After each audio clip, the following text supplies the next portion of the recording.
ആണ് ക്രമസമാധാനം നീങ്ങുന്നത് എന്ന് പറയുന്നതിൽ എന്തടിസ്ഥാനമുള്ളത്? ഒരടിസ്ഥാനം ഇല്ലാതെ വായിക്ക് തോന്നിയത് വിളിച്ചു പറയുക എന്നുള്ളതാണ് ഗവർണർ എടുത്തുകൊണ്ടിരിക്കുന്ന ഒരു നിലപാട്. ഒരു സ്ഥാനത്തിരിക്കുമ്പോൾ ആ സ്ഥാനത്തിന്റെ വലിപ്പം എന്താണെന്ന് മനസ്സിലാക്കാൻ സാധിക്കാതെ RSSന്റെ നേതൃത്വവുമായിട്ട് BJPയുടെ നേതൃത്വവുമായിട്ട് ചർച്ച ചെയ്ത് ആ ചർച്ച ചെയ്തതിനെ അടിസ്ഥാനപ്പെടുത്തിയിട്ടുള്ള സ്റ്റേറ്റ്മെന്റ് പുറപ്പെടുവിക്കുന്ന ഒരവസ്ഥയിലേക്ക് കേരളത്തിലെ ഗവർണർ എത്തിയിരിക്കുന്നു എന്നുള്ളതാണ് വളരെ വളരെ അപകടകരമായ ഒരവസ്ഥ. ഗവർണർ എന്ന് പറയുന്നത് ഒരു വളരെ പ്രധാനപ്പെട്ട സ്ഥാനമാണ്. ചാൻസലർ എന്ന് പറയുന്നതും അതേപോലെ തന്നെ വളരെ ഗൌരവമുള്ള ഒരു സ്ഥാനമാണ്.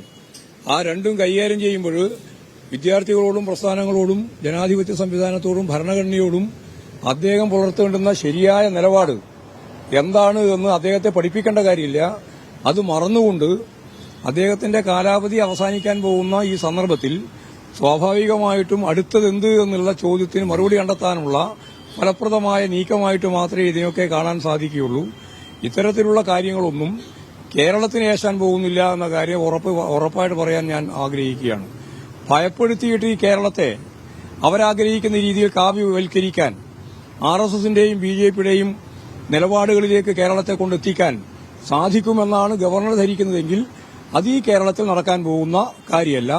ഭീഷണിക്ക് വഴങ്ങാൻ കേരളം ഇടതുപക്ഷ ഗവൺമെന്റും തയ്യാറില്ല, ഇടതുപക്ഷ പാർട്ടികളും ജനാധിപത്യ മുന്നണി ഒന്നും തന്നെ തയ്യാറില്ല എന്നുള്ളതാണ് അത് സംബന്ധിച്ച് പറയാനുള്ളത്. അല്ല, തകർന്ന ഒരാൾ നിലയിൽ മാത്രം തകർന്നാൽ പോരല്ലോ, തകരുന്നത് വസ്തുനിഷ്ഠമായിരിക്കണ്ടേ. എവിടെയാ ക്രമസമാധാന നില തകർന്നിട്ടുള്ളത്? കേരളത്തിൽ ക്രമസമാധാനം തകർന്നിട്ടുണ്ടെങ്കിൽ പിന്നെ മണിപ്പൂരിന്റെ സ്ഥിതി എന്താ? നിങ്ങൾ ചോദിക്കണ്ടേ, പത്രക്കാർ ചോദിക്കേണ്ട ചോദ്യമാണ് ഞാൻ ചോദിക്കുന്നത്. ക്രമസമാധാനം തകർന്നത് കേരളത്തിൽ, എന്നാൽ മണിപ്പൂർ എന്താ സംഭവിച്ചിട്ടുള്ളത്? എന്നിട്ട് ആ ഗവൺമെന്റ് നിലനിർത്തിയിട്ടുണ്ടല്ലോ. അപ്പൊ ഇമാതിരിയുള്ള വർത്താനം പറഞ്ഞിട്ട് കേരളത്തിൽ ഇടതുപക്ഷ ജനാധിപത്യ മുന്നണിയെ ഭീഷണിപ്പെടുത്തി കളയാം എന്നാണ് ധരിക്കുന്നതെങ്കിൽ ആ ഭീഷണിക്കൊന്നും വഴങ്ങാൻ ഉദ്ദേശിക്കുന്നില്ല. ഇവിടെ ഗവർണർ ചെയ്തുകൊണ്ടിരിക്കുന്നത് SFI ഒരു സ്വതന്ത്ര ജനാധിപത്യ പ്രസ്ഥാനമാണ്. അതിന് പ്രവർത്തിക്കാൻ അവകാശമുണ്ട്. ആ പ്രവർത്തനം നടത്തുമ്പോൾ അതിന്റെ പിന്നിൽ പ്രവർത്തിക്കുന്നത് കേരളത്തിന്റെ മുഖ്യമന്ത്രിയാണ് എന്ന് പറഞ്ഞ് അപഹസിക്കുകയാണ്. എന്ത് തോന്നിയാസവും പറയുന്ന ഒരു നിലപാടിലേക്ക് ഒരു ഗവർണർ എത്തിച്ചേരുക എന്ന് പറഞ്ഞാൽ എന്തൊരു കഷ്ടമാണ് രാജ്യത്തിന്.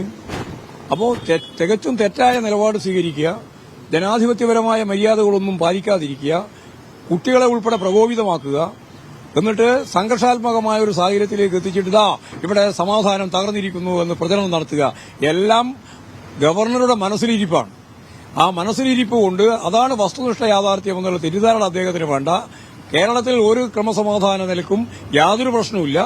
വളരെ ഫലപ്രദമായി ഇന്ത്യയിലെ ഏറ്റവും പ്രധാനപ്പെട്ട ക്രമസമാധാന നില ഉറപ്പുള്ള ഒരു സംസ്ഥാനം കേരളമാണ്. എന്നാൽ ഇവിടെ പ്രതിഷേധമൊക്കെ ഉണ്ടാവും. പ്രതിഷേധം വേണ്ടെന്ന് ഞങ്ങൾ പറഞ്ഞിട്ടില്ല. പ്രതിഷേധിക്കാനുള്ള അവകാശം, ജനാധിപത്യ അവകാശമുണ്ട്.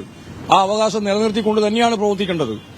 അതിന് മുഖ്യമന്ത്രിയുടെ ആജ്ഞയനുസരിച്ചാണ് SFI പ്രവർത്തിക്കുന്നത് എന്ന് പറയുന്നത് തികഞ്ഞ തെറ്റായ ഒരു സമീപനമാണ്. അതിന് ഞാൻ പിന്നെ കുറെ പദങ്ങൾ ഉപയോഗിക്കുന്നില്ല. തെറ്റായ പ്രയോഗമാണ്. പോലീസ് കാലിക്കറ്റ് സർവകലാശാലയിൽ ഈ SFIയുടെ ബാനർ കീറാൻ വേണ്ടി SP തന്നെ നേതൃത്വം നൽകുന്ന സാഹചര്യം അതൊരു ശരിയായ സമീപനമാണ്. SFI എന്ന് ആരോപിക്കുന്നത് അല്ല, ഗവർണർ ചെയ്തുകൊണ്ടിരിക്കുന്ന ഗവർണർ നേരിട്ട് ഇറങ്ങില്ലേ? എന്നിട്ട് ഗവർണർ നേരിട്ട് ഇറങ്ങിയിട്ട് അത് ഒരുക്കി ഇത് ഒരുക്കി എന്ന് പറയുന്ന നിലയിലേക്കല്ലേ അതിന് പോലീസ് ഉദ്യോഗസ്ഥന്മാർ ഉൾപ്പെടെ തള്ളി മുമ്പോട്ടേക്ക് പോകുന്ന ഒരു ചിത്രമല്ലേ നമ്മളിപ്പോൾ കണ്ടിട്ടുള്ളത്? എല്ലാവരും കണ്ടല്ലോ ആ ചിത്രം. അപ്പോൾ അത്തരത്തിലുള്ള നിലപാട് സ്വീകരിക്കുകയാണ്. ഗവർണർ തന്നെയാണ് അതിന് മുമ്പിൽ നിൽക്കുന്നത്. എല്ലാ ക്രിമിനൽ ആക്ടിവിറ്റീസിന്റെയും മുമ്പിൽ നിൽക്കുന്ന പ്രധാനപ്പെട്ട ആളായിട്ട് ഇപ്പോൾ ഗവർണർ മാറിയിരിക്കുകയാണ്. ഗവർണർക്ക് തോന്നിയതുപോലെ പറയുക. അതാണിപ്പോൾ ബ്ലഡി കണ്ണൂർ എന്ന് അദ്ദേഹം പറഞ്ഞില്ല. എന്തടിസ്ഥാനത്തിലാണ് പറഞ്ഞത്? ഏത് തെളിവിന്റെ അടിസ്ഥാനപ്പെടുത്തിയിട്ടാണ് പറഞ്ഞത്? കണ്ണൂർ പോലെയുള്ള ഒരു നാട്, ഏത് സംസ്ഥാനമായാലും, ഏത് പ്രദേശമായാലും, ഏത് ജില്ലയായാലും അതിനൊക്കെ അപമാനിക്കാൻ ഗവർണർക്ക് എന്താ അവകാശം? അപ്പൊ എന്തും പറയാനുള്ള ഒരു ലൈസൻസ് ഉണ്ട് എന്നുള്ള ധാരണയാണ്. അതിന് പിന്നിൽ RSS BJP സംവിധാനം തന്നെയാണ്. അവർക്ക് വേണ്ടിയിട്ട് തന്നെയാണ് യൂണിവേഴ്സിറ്റിയിൽ ഇടപെട്ടുകൊണ്ടിരിക്കുന്നത്. അവർക്ക് വേണ്ടിയിട്ട് തന്നെയാണ് നോമിനേഷൻ നടത്തിക്കൊണ്ടിരിക്കുന്നത്. കാലിക്കറ്റ് യൂണിവേഴ്സിറ്റിയിലും അതുപോലെ കേരള സെനറ്റിലേക്കും വന്ന നോമിനേഷൻ അതിനടിസ്ഥാനപ്പെടുത്തിയിട്ടാണ്. അല്ലാണ്ട് എവിടുന്ന് കിട്ടിയതാ?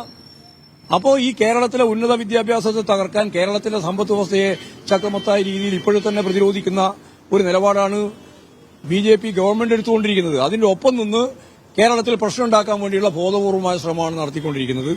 ഈ ശ്രമം ജനങ്ങൾ തിരിച്ചറിയും. ഫലപ്രദം ഇപ്പൊ കേരളം ഒന്നടങ്കം ഈ ഗവർണറുടെ ഈ കാഴ്ച കണ്ടുകൊണ്ടിരിക്കുകയാണല്ലോ.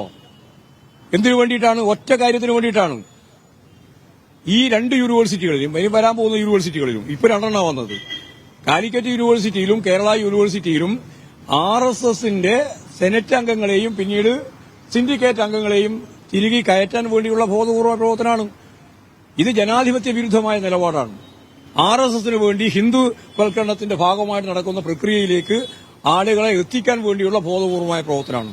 ആ പ്രവർത്തനത്തെ ജനാധിപത്യ കേരളം ഒറ്റക്കെട്ടായിട്ട്, അതിൽ ഇന്ന പാർട്ടിയൊന്നുമില്ല, എല്ലാ രാഷ്ട്രീയ പാർട്ടികൾക്കും ഈ നിലപാട് സ്വീകരിക്കേണ്ടി വരും. ഇന്നല്ലെങ്കിൽ നാളെ ഗവർണർ എടുക്കുന്ന ഈ ഹിന്ദുവൽക്കരണത്തിന്റെ പ്രശ്നത്തിന്റെ മുമ്പിൽ, വർഗീയതയുടെ മുമ്പിൽ ശരിയായ നിലപാട് ഈ കേരളത്തിലെ മതനിരപേക്ഷ ശക്തികൾക്ക് എടുക്കേണ്ടി വരും എന്ന് തന്നെയാണ് എനിക്കത് സംബന്ധിച്ച് പറയാനുള്ളത്.